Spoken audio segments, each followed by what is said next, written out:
Hi, nice to see you here. So, in this video, I'm documenting my journey from reviving an old Schleich horse into this beautiful new repainted color. I'm sure many of you love this very popular model, which is the old Schleich Friesian mare, but I personally was never really fond of her, especially in the original color. So at some point, maybe 2 years ago, I don't know, I decided to repaint her, and I gave her a really generous coat of primer, which was super uneven, and it literally had marks from the paint dripping from the horse. Some other parts were not covered at all, and also there was a lot of dust caught in the primer.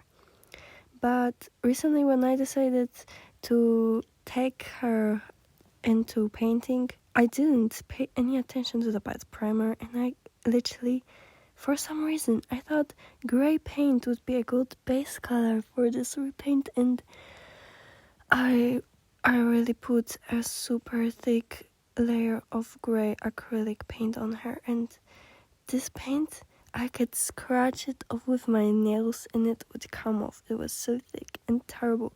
Obviously, when I decided to work on it, I had to fix that. So I took the horse to my bathtub and I washed it with acetone, scrubbing it off with an old toothbrush for hours, and my lungs really suffered from the nail polish remover. It's not good to breathe, guys. But yeah, after my really hard work and a lot of scrubbing and a lot of nail polish remover, I achieved this, which is not perfect, but it's good enough. I carefully applied a very thin layer of primer, and once it's dried, the horse was ready to work with. So I'm starting with a subtle layer of pastels. I'm starting with lighter colors because it's best to build from light to dark to avoid graininess, although I guess it is kind of grainy at the end, but never mind. So I'm adding a little of yellowish, brownish shades to the body and a bit darker to the legs and muzzle. I'm leaving the hair white because I will paint them with acrylic paint, so it doesn't matter now. And now after 2 or 3 lighter layers, I'm applying the final pastel layer, which was gonna be darker because I want to have the dapples. I want to do the dapples in the method of erasing the pastel layer with an eraser. My first attempt did not go well. For some reason I thought the big eraser would work, but obviously the dapples turned out too large and not regular in size, so I had to cut my eraser with a knife. And I had this little piece that had a pointy tip, which was super handy. And now you can enjoy the speed up process of me creating the little dapples. It looks really satisfying on the video, but in reality it took a really long time. So the idea is you want to paint the dapples that are not too large and not too small. Like too large will not look realistic at all, but too small will look more like dots than like dapples. And yeah, you also want to avoid making circles. The dapples in real life have a polygon shape, more sort of like irregular stars, because they follow the vein pattern. They're not dots, they're not circles. So if you make them irregular, they will look much better. So after a long time, I finally came up with this, and I think the effect is really nice. And once the dapples are finished, I will add some more pastel to blend it in, because I saw a lot of repaints with dapples that the dapples are super prominent, and maybe it's a style, I don't know, but to me it doesn't look particularly realistic. So I want to blend it in. I don't want them to be super visible, like I want them to be subtle. And after a final a layer of varnish. This is what we have. And now she's all dried up, we can move on to painting the mane and tail. And this one for me was the hardest part. For see, I really don't like working with acrylics. I always get them too thin or too thick because, you know, you have to mix them up with water in order to have the right consistency to not cover the details in the sculpt and everything. It's really not pleasant, and also blending colors is pretty difficult with acrylic paints. But yeah, I decided to give it a try anyway, so I'm starting with giving a white base to mane and tail both, and it taking a few layers to cover everything until we have opaque white. And in the meantime, I'm using some gray paint to add some details and lighter accents to the hooves, because I really like my hooves to be simple. I don't like adding too much, but I think it's also worth it to give some light and shadow and accentuate the spot where the hoof meets the leg, because it's usually have a white stripe or a white line. So I'm trying to achieve this using a watercolor pencil. I just saw it's a really good method because they have a very good pigmentation. Okay, and now starts the worst part, which is when I decided to add darker strands to the hair. Because, you know, silver horses have a mixture of white and silver hair in their mane. Like, some hairs just have more pigmentation than the white ones. It's not completely white. And I really wanted to have this gradient, but I didn't know how to achieve it, so it went really bad. It went terrible. Like, you can see, I have a really bad painting technique, and it looks terrible, absolutely disgusting. I don't know what I was thinking. Like, I can't even look at this right now. And oh my god, I also decided to destroy the tail with this. Oof, that's yeah, guys, it's a process. We learn, right? We learn to not do that ever again. Ever again. Well then.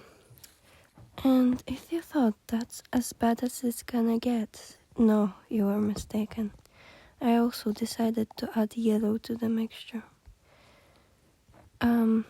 Yeah, my eyes hurt from looking at this. How could I imagine this is gonna look good? How can I imagine I can still fix that at this point? I don't know. This is a terrible, terrible... Oof. I mean, why? Just why? Why? Yeah, I realize this is bad. I come to my senses, so what I'm doing is taking white paint,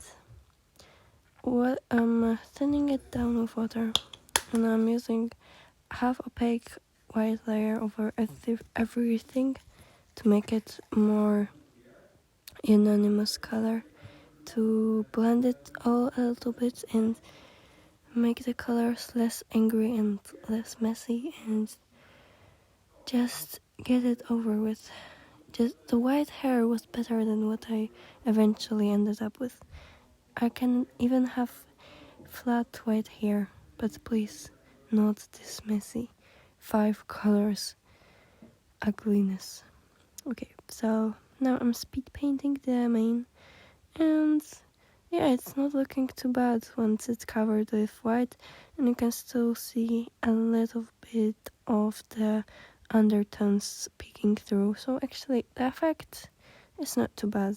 It's not perfect, it's not too bad. Yeah, and the tail as well, you can see almost all colors covered with the white paint. And now I'm moving on to painting the eyes, which is a little stressful because I don't have really super thin brushes, so I somehow need to manage it with this a bit larger brush It is possible, but it's not easy and not comfortable in front of the camera because I'm holding the horse at a weird angle. So sorry for the strange shots that you cannot see anything in it, but generally I added white, then grey, then brown, and for brown I want to have a darker on the upper side and a lighter shadow on the a bit lighter on the bottom of the eye, so it looks like light's reflecting in it. And at the end we are doing another brown reflection, and the most stressful part, which is the pupil. And this horse has only one eye, so I don't need to struggle too much. Well, then at the end I am just adding a little bit of pink color into the nostrils and a bit highlights and shadows to the nose and the muzzle. Generally just giving some highlights to help the details pop, and a little cute snippet on the muzzle. And with these little details, after glossing the eyes and the nostrils, our beautiful crazy horse is completed. I think that this project was definitely a journey, and I learned a lot about painting manes, and I learned that I am not able to do it properly yet. But generally, I think the pastel layers on it and the dapples is really, really nice. I'm satisfied with it actually, and I think the color was not too easy, so I did a good job for this difficult horse color, and I like it. I don't know, guys, what should I name it? What should I name her? I think... why am I saying I think so much? I hope you enjoyed watching my struggles and my cringing over the terrible mane, and I hope you learned something. I just really like documenting my art journey, because when you look at your art a few years ago, it's a really, really nice feeling to see how much you changed or how much you learned since then. So if you're an artist and you like doing any creative things, please document it, even if it's just pictures, because you'll be happy and you will thank yourself years later and you look at them. Okay, have a nice day or night or whenever you're watching, and hopefully see you next time. Bye.